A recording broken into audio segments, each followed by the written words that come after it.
What's up guys, this is the Honest Outlaw here, and today we're going to be doing another First Shots video. We're going to look at yet another gun that I probably should have reviewed several years ago, but here we are. This is the Ruger PC Carbine. I'm a fan of this. I've actually had this for a little while. I got this from my buddy Terry Johnson at Johnson's Guns and More. He loaned this out to the channel so we could see this on video. And I'm going to be shooting 1,000 rounds for this and then giving my overall opinion. But today we're just going to be doing the First Shots video. If you're new to the channel, this is where we just take it out, shoot a couple hundred rounds, give you my initial opinion, and then we go from there, go into the testing. About a month later, we have a 1,000 round review for you. So overall, the Ruger PC Carbine looks pretty interesting to me. It's kind of a little bit country, a little bit rock and roll like myself. It has all the features you would want on, dare I say, a tactical rifle, yet it looks a little bit less intimidating. This one looks a little bit more so just because it has the Cryptek camo. I think that's Cryptek. I'm not hip on all the camos, but it does look cool. It's got a takedown feature on it, so you can wrench this barrel nut here off, and then you can take it off and put it in a backpack. Makes it kind of a convenient little hunting guide slash keep in your car type of pistol caliber carbine.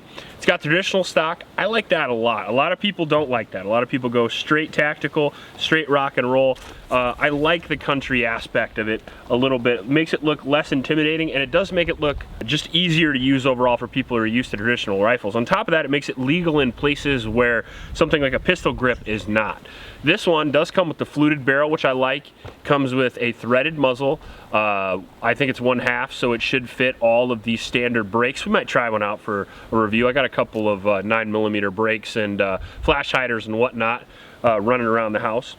We threw a primary arms microdot on it. We haven't zeroed it yet, so we're going to zero it today. I don't love the iron sights on the rifle, so I am going to predominantly probably use the red dot here. And unlike some pistols, which are in rifle caliber, this is a rifle that's in a pistol caliber, so it's a little confusing, but it is 9mm. It has a mag well in it that is interchangeable. Mine came with the Ruger mags. I think you can get SIG mags too, but I threw the Glock, the magazine adapter in there. We also have an extended magazine release, which I installed because I got it from eBay for like 10 bucks, and I don't really like it, I gotta say. I've accidentally hit it a few times, so we're probably gonna take that back off of there. The charging handle is swappable, so you can swap it from one side to the other. I believe it's a blowback design, so we'll see how much recoil it has, but it does have a super nice recoil pad on there, and you can adjust the length of pull as well. So even though it doesn't have a collapsible stock, you can adjust it in or out depending on how tall you are. That's kind of nice.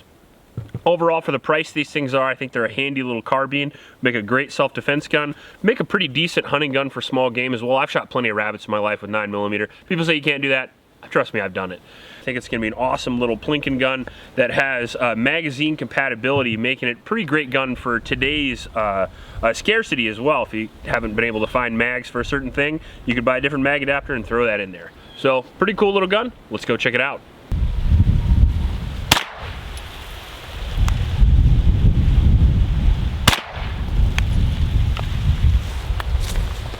Tell me about your woes, dear.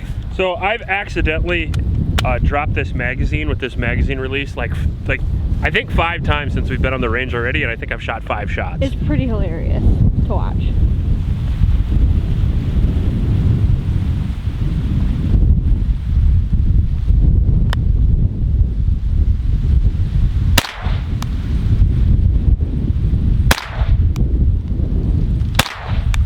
Yeah, I keep wanting to grab it just like this, like I carry most of my rifles. And as you can see, that's a giant pad right there. So every time I grab it, I just go like that. And it's such an ingrained habit because I carry my rifles like this. Yeah. Everywhere I go, and I always point them forward or point them up, and I always hold them on my hip like this. I just press it every single time. That's gonna be a real problem. Or a hilarious one.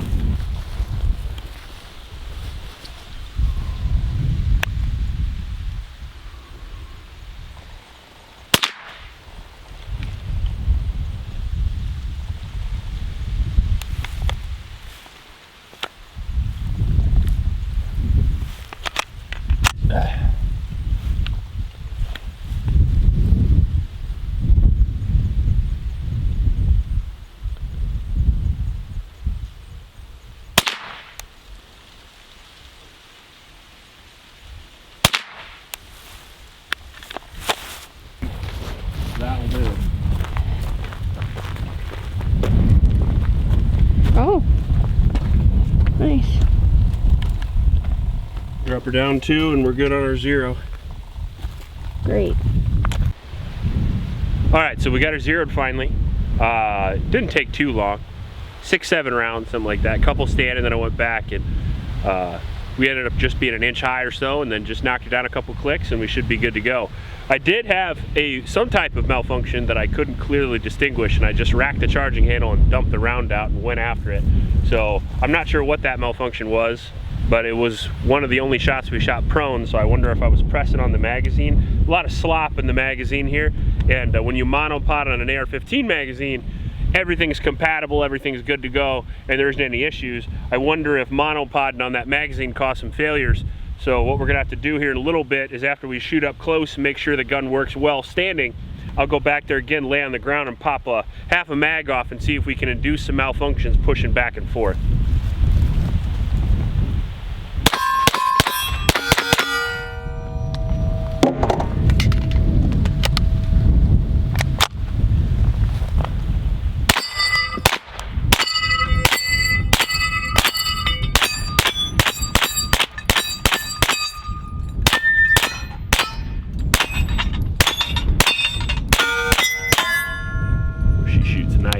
You're not having any fun or anything. What's that?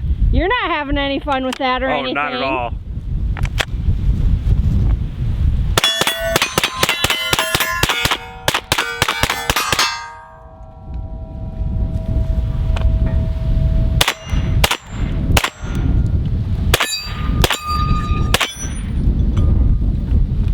Smooth shooter, that's for sure. I like this.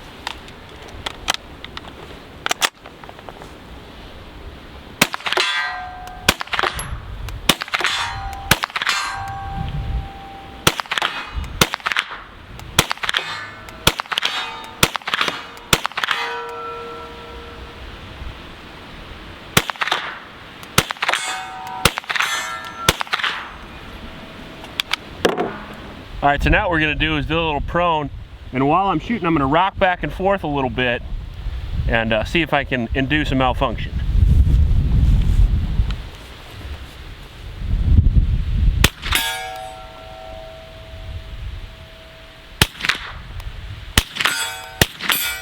Our red dot's going in and out, so I gotta switch to iron sights and use the co-witness through it.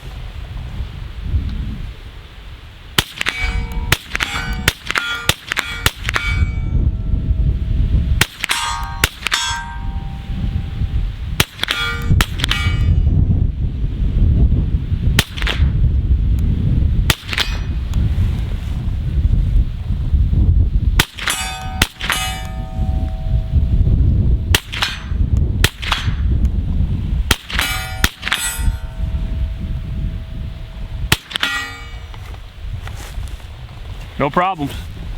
Run like Donkey Kong. It's kind of a heavier pistol caliber carbine, if you haven't noticed. Very heavy.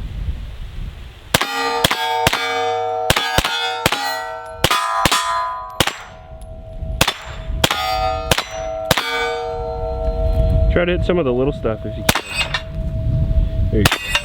Nice.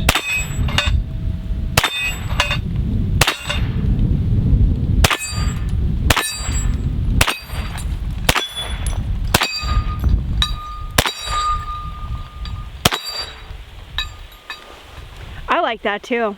Do you? That's a lot of fun. It's a fun gun. It's a lot of fun. It's slightly heavy, but honestly it helps keep me on target, and yeah, it does help with the recoil. The reason why it's heavy is that guy right there. Yeah. That takedown mechanism in there adds some weight. Plus it's a blowback, so the bolt's going to be a little bit heavier as well. But for the price, this thing runs like, well, before the toilet paper apocalypse, it ran right around 500 bucks. For 500 bucks, it's a hell of a cool little rifle. I'm having a lot of fun with it. So am I. All right, so my first impressions of the Ruger are kind of mixed. If you would have gave me only 10 shots to decide whether I like this gun, I would have told you I didn't like it. But the first couple of shots we shot, we had a failure of some type where the trigger just didn't click when I pulled it back. And so I just immediately ran the action and ejected that shell. It might have been a bad primer, I'm not really sure.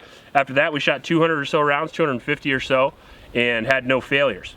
Then I was seeing some accuracy issues when I was shooting prone, and I was wondering what the hell was going on with that. But then my red dot started to pop in and out, and that made me realize pretty quick it's the primary arms red dot that was having an issue. Battery connection issue, it seems like, because I have a dot every once in a while, and then every once in a while I wouldn't. So I think I can attribute that pretty commonly to the red dot then. So overall, I had a lot of fun with the PC Carbine. We shot her prone, we tried to re-induce that malfunction, we couldn't do her, and I was pushing pretty hard left, right, and in reverse, and we couldn't get her done. The accuracy was good, it shoots really nice, very similar recoil to the JP, which is kind of crazy because the JP's $2,000 plus, this is only 500 bucks. This breaks in half, which is an interesting feature. I'm always careful about guns like that because guns that break in half usually can have, especially zero issues when you put them back on, so you're gonna have to re-zero them every time you put them back together. Makes it a little bit less functional overall. That's something we'll test when we run the gun. The ergonomics felt good. I love the traditional stock. I love the feel. I love the way that the forehand feels in my hand, and overall seems like a pretty capable gun, especially for the money and the availability of this in states where you can't get something like a pistol grip gun, rifle, whatever. Sometimes I forget if it's a pistol or a rifle, and I have to get the nomenclature correct because of legality issues. So this is it's so confusing to me because it actually is a rifle shooting a pistol caliber, not a rifle posing as a pistol, if you know what I'm saying. And it's got the sling swivels on it if you need that. I don't really like traditional slings, so it'd be kind of cool if they had an M-LOK version, which I'm sure they do. They have rails you can put on it that make it look all tactical, but it kind of defeats the purpose overall. But so far so good. Reliability, except for that one little bobble up front, which I don't know whether that was ammunition or not. Ammunition quality these days are going further and further into the hole just because people are trying to ramp up production. So it could be attributed to that. Accuracy issues, no problem there. Recoil's good, speed's good, ergos are good. Overall, killer little rifle so far, but we'll do a 1,000 round review. If you like this video, please like and subscribe. Please help out your local homeless shelters, and remember to recycle. I'll check you later.